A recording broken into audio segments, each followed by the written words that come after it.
میری آپ حضرات سے گزارش ہوگی کہ آپ سب تشریف رکھیں، فوراً بیٹھ جائیں، اللہ آپ کو جزا دے۔ یہ کیمروں والے بھی بیٹھ جائیں جی، آپ بھی تشریف رکھیں، سیکیورٹی کے دوست، اللہ آپ کو جزائے خیر دے۔ بھائی جان آپ بھی بیٹھ جائیں، اللہ آپ کو برکت دے، تشریف رکھیں۔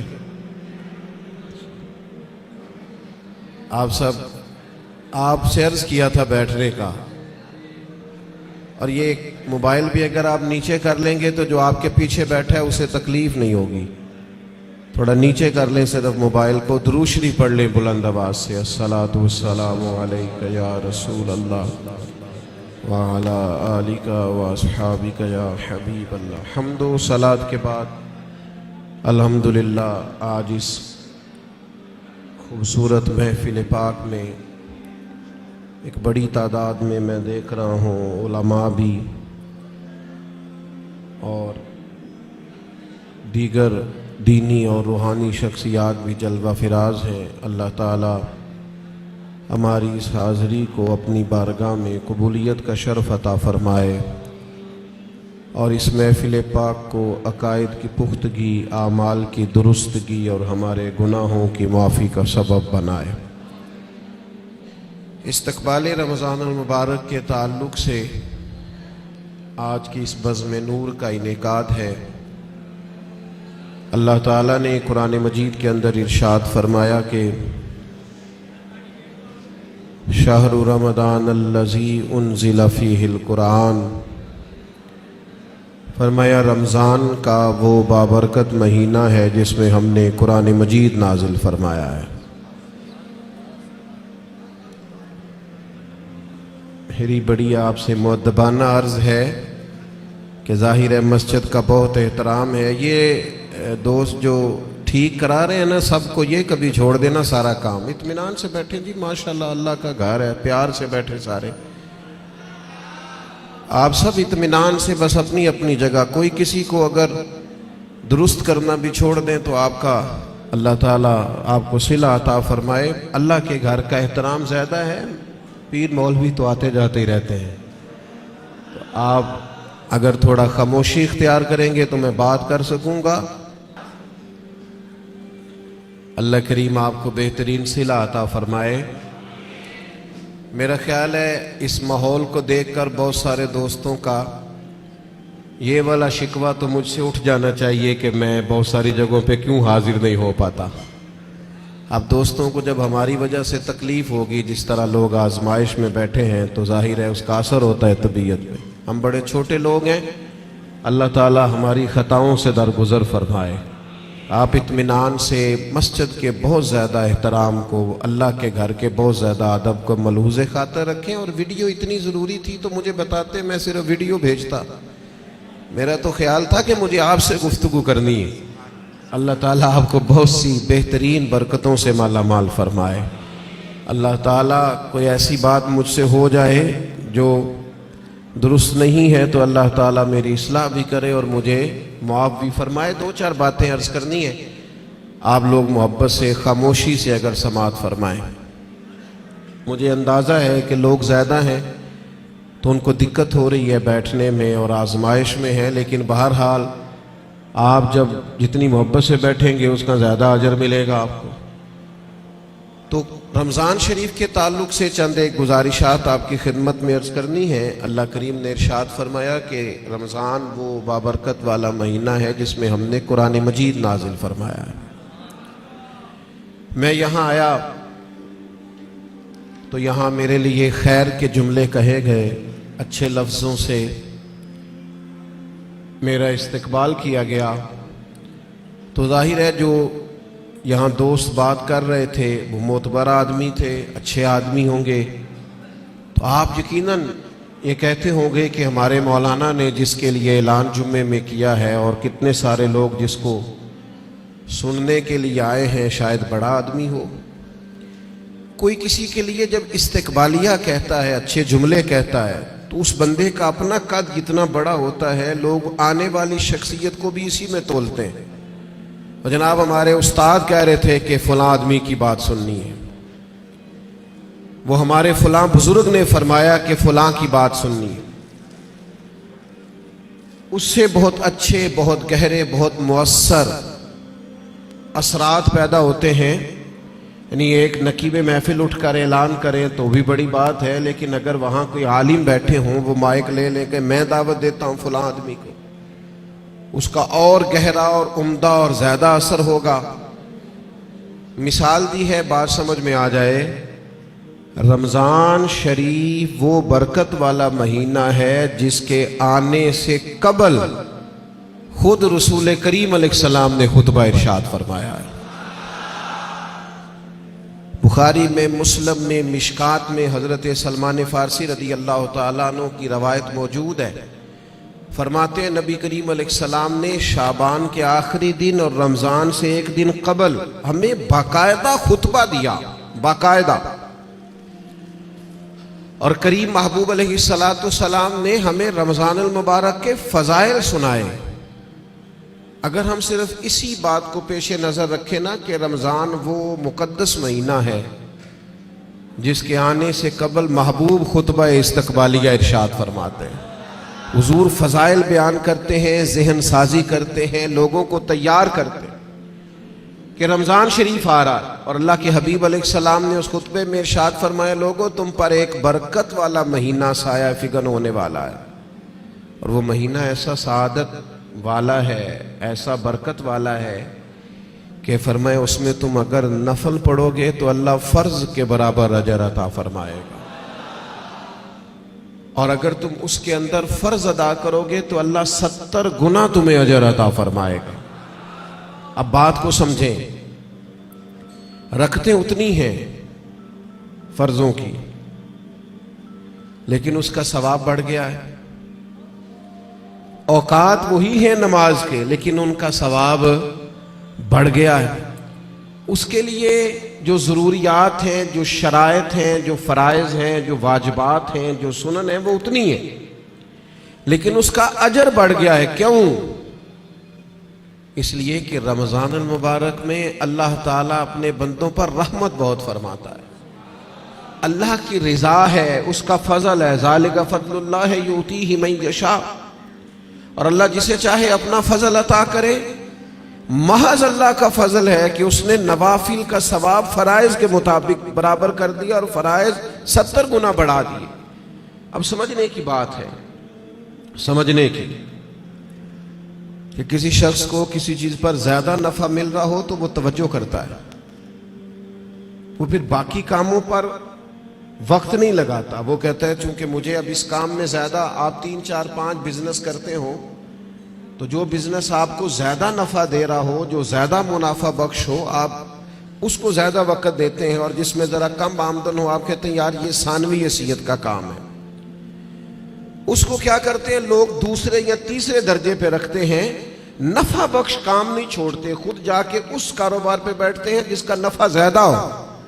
اللہ کے حبیب صلی اللہ تعالی علیہ وسلم نے اپنی زبانیں فیض ترجمان سے خود رمضان کے فضائل بیان کیے اور بتایا کہ یہ تمہارے لیے نفع بخش اور سعادت افروز لمحات ہیں، اور عبادت پر ثواب بڑھ رہا ہے. کرنا کیا ہے کہ باقی کاموں کو ثانوی حیثیت دینی ہے اور رمضان کی برکات کو ذرا پہلے درجے پہ رکھنا. ہمارے ہاں یہ ہوتا ہے کہ سارے کام ہی رمضان میں ہوتے ہیں. کپڑے بھی رمضان میں خرید لیں، درزی کے پاس بھی رمضان میں جانا ہے، جوتے خریدنے بھی رمضانوں میں جانا ہے. صحابہ کرام علیہم رضوان اللہ کے حبیب علیہ السلام کی مزاج کو بخوبی جانتے تھے. حضور کا باقاعدہ خطبہ دینا رمضان کی فضیلت میں، اور باقاعدہ اللہ کے محبوب علیہ السلام کا صحابہ کی توجہ مبذول کرانا، تو وہ سمجھ گئے. اب احوال میں لکھا ہے صحابہ کے کہ وہ کیا کرتے، اپنے سارے کام شعبان میں ختم کر لیتے، لین دین کا حساب بھی شعبان میں کر لیتے، اور جب رمضان آتا تو پھر وہ سارا وقت عبادت کو دیتے. پھر وہ سارے اوقات مرتب کرتے کہ وہ اپنا وقت اللہ تعالیٰ کی یاد میں گزاریں گے، نوافل میں گزاریں گے، عبادات میں گزاریں گے، اعتکاف میں گزاریں گے. کرنے کا کام یہ ہے کہ ہم ذہنی طور پر تیار ہوں، ہمارا مزاج بنے. توجہ ہے آپ کی میری بات پر؟ آپ زیادہ غور فرمائیے کیا عرض کر رہا ہوں. فرمایا کہ وہ اپنے سارے کاموں کو پہلے سمیٹ لیتے اور رمضان میں ان کی پوری توجہات، اللہ کرے آپ کی بھی توجہ ساری میری بات پہ ہو جائے، آمین تو کہہ دے۔ ایسا نہ ہو جب تک آپ انتظام مکمل کریں تب تک ہم چھٹی لے لیں آپ سے۔ اللہ تعالیٰ آپ کو برکات عطا فرمائے، آپ زیادہ غور کریں، ماشاءاللہ انتظام اچھا ہے آپ کا، اور آپ زیادہ پریشان نہ ہو، میں چھوٹا آدمی ہوں، شروع میں کہہ چکا ہوں، آپ سے اللہ رسول کی بات کرنے آیا ہوں، آپ زیادہ توجہ سے سنیں گے، طبیعت عمل کی طرف مائل ہوگی تو میرے لیے ذخیرہ آخرت بنے گا، تو آپ غور کریں بات پر، چھوڑ دیں باقی چیزوں۔ اللہ تعالیٰ آپ کو برکات عطا فرمائے، آمین تو کہہ دے۔ ہماری طرف دیکھیں پھر ادھر دیکھ رہے ہیں، کمال ہو گئی۔ اللہ تعالیٰ آپ کو جزائے خیر عطا فرمائے، برکت۔ جو استاد ٹائپ لوگ ہوتے ہیں نا، پڑھنے پڑھانے والے، وہ کہتے ہیں بچے کو میری طرف دیکھ، چاہے علی بات آسا بھی پڑھا رہا ہوں نا تو پورا دیکھے گا تو سبق کا مزہ آئے گا۔ اللہ تعالیٰ آپ کو برکات عطا فرمائے، جزائے خیر۔ اور ویسے بھی ہماری محافل میں ایک آدھ آدمی ہوتا ہے جس نے مجمع میں بھی لازمی بیٹھنا ہوتا ہے اور سارے انتظام بھی کرنے ہوتے ہیں۔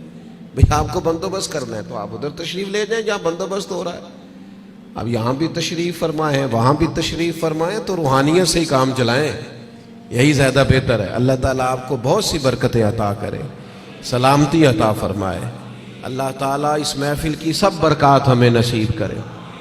تھوڑی تقریر کرنے والا آدمی ہوں تو چاہتا ہوں کہ سارا کام محفل کو درست کرنے میں ہی نہ لگ جائے، کچھ بات بھی ہو جائے۔ تو اگلی بات یہ ہے کہ رمضان میں کرنا کیا ہے، عبادات کون کون سی ہم نے زیادہ کرنی ہے۔ سب سے پہلے تو یہ سمجھ لیں کہ روزہ دار کا سارا وقت ہی عبادت میں ہے۔ اسے کہا گیا ہے کہ روزہ تیرے لیے ڈھال ہے، روزہ رکھنا بھی ہے، رکھنے کے بھی فضائل ہیں۔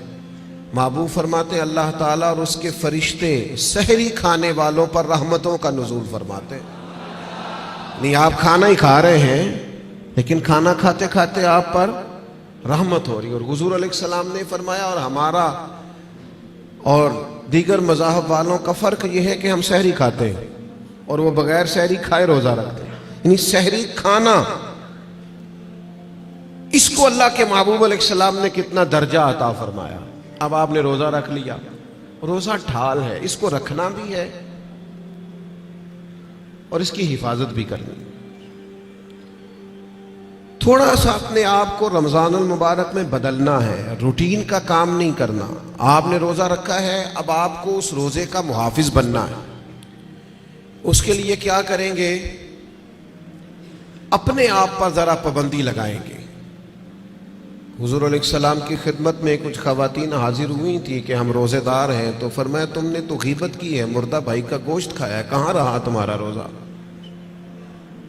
جب تک کوئی جھگڑا نہ کرے، جب تک کوئی غیبت نہ کرے، اتنی دیر تک تو اس کا روزہ ڈھال ہے۔ لیکن اگر کوئی یہ کام کرتا ہے تو اس کا لازمی نتیجہ یہ نکلتا ہے کہ وہ اپنے روزے کی برکات کو ضائع کرتا ہے۔ روزے کے محافظ بنے۔ اگر کوئی شخص ایسی بات بھی کرتا ہے تو اسے کہیں بھئی میں روزہ دار ہوں، اس روزے کے محافظ بنے۔ پھر رمضان المبارک کے اندر قرآن مجید کے ساتھ رمضان کا بڑا گہرا رشتہ ہے۔ جو آیہ کریمہ میں نے تلاوت کی، جو حصہ میں نے پڑھا، اس میں بھی فرمایا اللہ تعالیٰ نے شہر رمضان الذی انزل فیہ القرآن، یہ رمضان کا وہ مہینہ ہے جس میں ہم نے قرآن مجید کو نازل فرمایا ہے۔ ہمارا نا قرآن مجید کے ساتھ رشتہ آخر کس طرح کا ہونا چاہیے؟ اللہ کا فضل ہے، رمضان کے اندر آپ کو بہت حفاظ ملیں گے۔ اب ایسا نہیں ہے کسی جگہ کہ کوئی شخص یہ کہے کہ ہمیں قرآن مجید سننا تھا تراویح میں لیکن ہمیں حافظ نہیں ملا۔ یہ ہو سکتا ہے کسی حافظ کو مسجد نہ ملے، یہ ممکن ہے سنانے کا موقع نہ ملے، لیکن اللہ کا یہ احسان ہے کہ ایسا کوئی شخص نہیں۔ حفاظ بڑے ہیں، قراء بڑے بڑے اعلیٰ ہیں، قرآن مجید کے عالم، ترجمہ کرنے والے، تفسیر بیان کرنے والے، سمجھانے والے بڑی تعداد رکھتے ہیں۔ لیکن ہمیں ضرورت کن لوگوں کی ہے؟ ہمیں ضرورت ہے قرآن مجید کے عشاق کی، جو عشق کرے قرآن مجید سے۔ رکے بھیجتے ہو نا نعت خوانوں کو، بہت اچھی بات، فلاں نعت سنائیں، بہت اعلیٰ بات، ایک آدھ رکا کبھی بھیجا کرو نا، آج بڑا دل کر رہا ہے سورہ رحمان سنائیں، ایک آدھ رکا روانہ کرو نا اسٹیج کی جانب۔ کبھی جب قاری صاحب تلاوت کر رہے ہوں تو انہیں کہا بہت دل کر رہا ہے آج آج آپ نا ہمارے سامنے سورۃ الحجرات کی تلاوت کریں، یہ رکے بھی تو ہونے چاہیے نا۔ نبی کریم علیہ السلام کی خدمت میں عرض کیا گیا، یا رسول اللہ یہ فلاں شخص ہے نماز میں سورہ اخلاص بہت کثرت سے پڑھتے ہیں، تو محبوب نے بلا کے پوچھا آپ کو اور صورتیں نہیں آتی؟ انہوں نے کہا حضور آتی ہیں، پر سورہ اخلاص میں اللہ کی شانوں کا بیان ہے، مجھے پیاری بڑی لگتی۔ تو کریم نے فرمایا تم اس سے محبت کرتے ہو، امید ہے جنت میں بھی تمہیں ساتھ لے جائے گا۔ کسی ایک سورت سے بھی تو پیار کرے نا بھائی۔ وہ جو سورہ ملک پڑھتے تھے اور پھر قبر سے بھی ان کے سورہ ملک پڑھنے کی آواز ہی آ رہی، تو یہ والا پیار بھی تو کرے نا آپ قرآن مجید کے ساتھ، دلچسپیاں ہو، ذوق ہو۔ امام شافعی رحمۃ اللہ علیہ فرماتے ہیں کسی شخص نے پورا قرآن مجید نہ بھی سمجھا ہو تو اگر وہ صرف سورہ عصر کو سمجھ لے، انتہائی جامع، انتہائی مختصر، اور دین کا پورا مفہوم سورہ عصر میں بیان ہوا، اگر وہ صرف سورہ عصر سمجھ لے تو اس نے دین کے سارے مفہوم کو سمجھ لیا ہے۔ اور صحابہ کا اتنا مضبوط مزاج تھا ان باتوں پر کہ جب وہ کسی سے ملاقات کرتے السلام علیکم ہوتی تو اتنی دیر تک جدا نہیں ہوتے تھے جب تک سورہ عصر کی تلاوت نہیں کر لیتے تھے۔ ہمیں قرآن مجید سے عشق کرنا چاہیے۔ کہہ رہے ہوتے ہیں ہمارے نقیب صاحب بھی اور نعت خان صاحب بھی، سارا قرآن مجید ہی حضور کی تعریف ہے، سارا قرآن پاک کی نبی کریم کی نعت ہے۔ تو بھائی اگر سارا قرآن مجید حضور کی نعت ہے تو چند آیات پڑھ دیں آپ، پھر مہربانی کریں، پھر آپ سنا دیں، سنا پھر بھی آپ اشعار ہی رہے ہیں، اور وہ بھی ایسے لوگوں کے جن کا پتہ ہی نہیں ہے کہ ان کو شعر کہنا بھی آتا ہے کہ نہیں۔ قرآن مجید سے دلچسپی پیدا کریں۔ حضرت ابو موسیٰ اشعری رضی اللہ تعالیٰ عنہ خوبصورت قرآن مجید پڑھتے تھے، تو حضرت عمر انہیں بلا کے فرمایا کرتے تھے ابو موسیٰ ذرا مجھے میرے رب کی یاد تو دلانا، تو وہ اشارہ سمجھ جاتے اور فوراً قرآن مجید کی تلاوت شروع کرتے۔ قرآن پاک سے پیار کریں، یہ رمضان کا قرآن سے خاص رشتہ ہے۔ مجھے نہیں پتا آپ بڑے شہر میں رہتے ہیں، میرا تو ایک چھوٹے سے علاقے سے تعلق ہے۔ ہم جب چھوٹے ہوتے تھے تو گھروں میں بہن بھائیوں کی، حتیٰ کہ بڑوں کی بھی دوڑ لگی ہوتی تھی، قرآن مجید سارا سارا دن تلاوت ہوتی تھی، اور ایک دوسرے سے پوچھا کتنے سپارے ہوئے، میں نہیں بتاؤں گا، تو پہلے بتا تیرے کتنے ہوئے۔ اور اگر وہ پوچھنے کو آ جاتے تھے، دیکھنے کو آ جاتے تھے کون سا پارا پڑھ رہے ہیں، تو چھپایا جاتا تھا۔ لیکن کیا کروں میں کس درد سے یہ بات کروں۔ اب موبائل صرف جوان بیٹا ہی زیادہ استعمال نہیں کرتا، اس کا باپ بھی بہت استعمال کرتا۔ اب ٹیلی فون پر صرف بچے نہیں لگے ہوئے، ان کی اماں بھی بہت استعمال کر رہی۔ وہ عشق جو آپ کا قرآن مجید سے ہونا چاہیے تھا، جو ذوق قرآن پاک سے ہونا چاہیے تھا، پلٹ پلٹ کر قرآن مجید کی آیات کو پڑھنا چاہیے تھا۔ آپ نے جس قدر چیزیں اپنے موبائل سے لی ہیں، یاد کی ہیں، ذہنوں پہ بٹھائی ہیں، کاش آپ ایک ایک دو دو آیات ہم سارے یاد کرنی شروع کرتے، اصلاح لیتے، کہاں تک بات پہنچ جاتی۔ سیدہ طیبہ طاہرہ حضرت عائشہ صدیقہ رضی اللہ تعالی عنہ بیان فرماتی ہیں کہ نبی کریم علیہ السلام ہر سال رمضان المبارک میں قرآن مجید کا دور فرماتے تھے حضرت جبریل امین کے ساتھ، یعنی پورا قرآن مجید محبوب حضرت جبریل امین کو سناتے اور وہ نبی کریم کو سناتے، اور فرماتی ہیں جس سال حضور کا وصال ظاہری ہوا ہے اس سال 2 مرتبہ سرکار نے قرآن مجید سنایا، اور 2 بار سنا ہے۔ چلے یہ ذوق تو پیدا کریں، قرآن مجید سے اپنی دلچسپی پیدا کریں۔ 2 سپارے تو قرآن مجید کے روز ہمیں پڑھنے چاہیے۔ وعدہ نہیں لے رہا، ارادہ کرا رہا ہوں، 1 پارہ مسجد میں پڑھیں صبح۔ میری اپیل ہے کہ رمضان شریف میں موبائل کم استعمال کریں۔ آپ کے خبریں سننے سے اور تبصرے سننے سے ملک میں کوئی انقلاب بھی نہیں آئے گا، نہ پہلے آیا ہے۔ تبصرے ہونے سے کچھ نہیں آیا تو کیا نتیجہ ہے؟ کچھ بھی نہیں۔ میں جی خبریں سنتا ہوں، آپ 1 مہینہ خبریں بھی رہنے دیں، آپ کے جو تعلق کی بات ہے کوئی مجبوری آپ دیکھیں، باقی چھوڑ دیں، وقت قرآن مجید کو دیں۔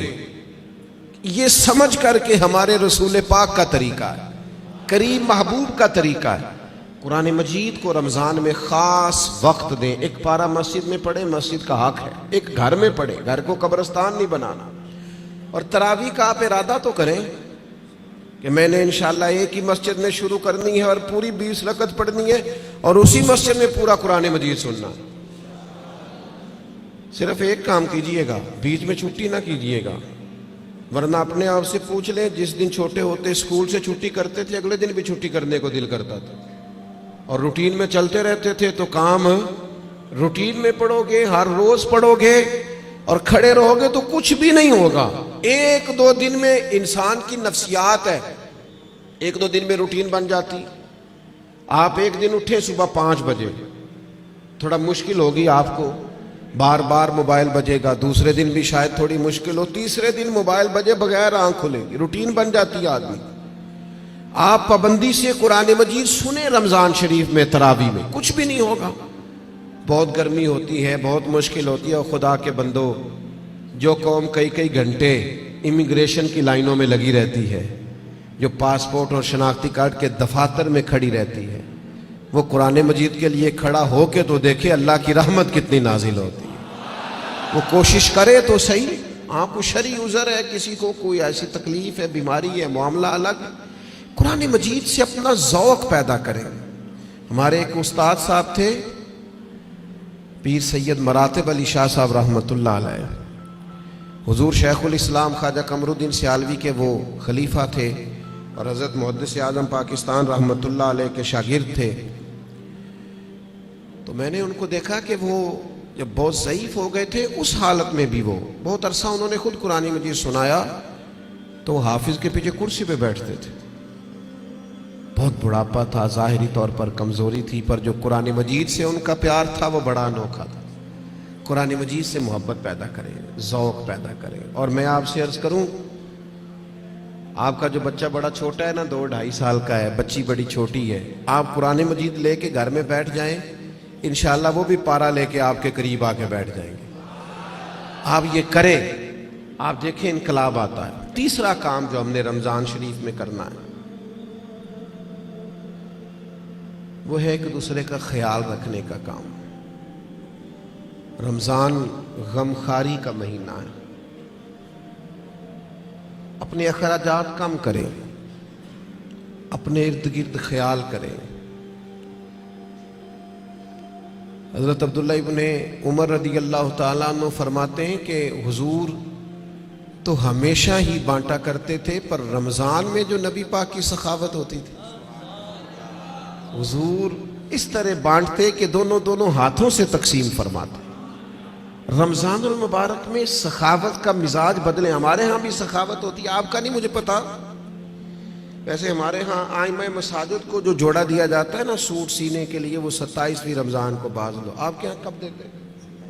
وہ 27ویں کو اس لیے دیتے ہیں کہ درزی کوئی پکڑتا نہیں نا، پھر سی کے نہیں دے گا، بغیر سلا دیتے ہیں 27 کو، تاکہ کہیں امام سلوا نہ لے اور پہن ہی نہ لے۔ اب کون درزی پکڑے گا؟ آپ نے کہیں راشن دینا ہے یا کسی کو تحفہ دینا ہے تو وہ آپ رمضان سے پہلے دیں، اور علماء سے تصدیق کرا لینا، رمضان کی نیت کر کے رمضان سے پہلے بھی دے دو گے تو رمضان جتنا ہی اللہ اجر عطا فرمائے گا۔ اللہ کے بندے قبل از وقت کسی کو دے، اور مہربانی کریں، لوگوں کو لائنوں میں لگانے کا شوق نکال دیں طبیعت سے۔ جب رب نے ہمیں دیا تھا تو لائنوں میں کھڑا کر کے نہیں دیا تھا۔ یہ کیوں شوق پیدا ہو گیا؟ پتہ ہے مومن کی عزت کتنی ہے؟ اللہ کے حبیب علیہ السلام نے فرمایا مومن کی عزت اللہ کی بارگاہ میں بیت اللہ سے بھی زیادہ ہے۔ ترمذی میں حدیث۔ شوق آ گیا لوگوں کو لائنوں میں کھڑا کر کے دیتے ہیں۔ آپ کو پتہ ہے، اور جس طرح الیکشن کے دنوں میں لسٹیں بنتی ہیں نا کس کا ووٹ کہاں ہے، اس طرح غریبوں کی لسٹیں بھی پہلے سے بنائی جا سکتی ہیں کہ کون ضرورت مند ہے، اور ایک جگہ پہ بیٹھ کر ہی بن جاتی ہیں، سب ہو جاتا ہے اگر کرنا ہو۔ میرے عزیز، لوگوں کو دیا جائے، اور دیکھنا یاد رکھنا، اگر رمضان میں بھی کوئی کریانے والے کے پاس کھڑا ہو کے کہہ رہا ہونا کہ یار بس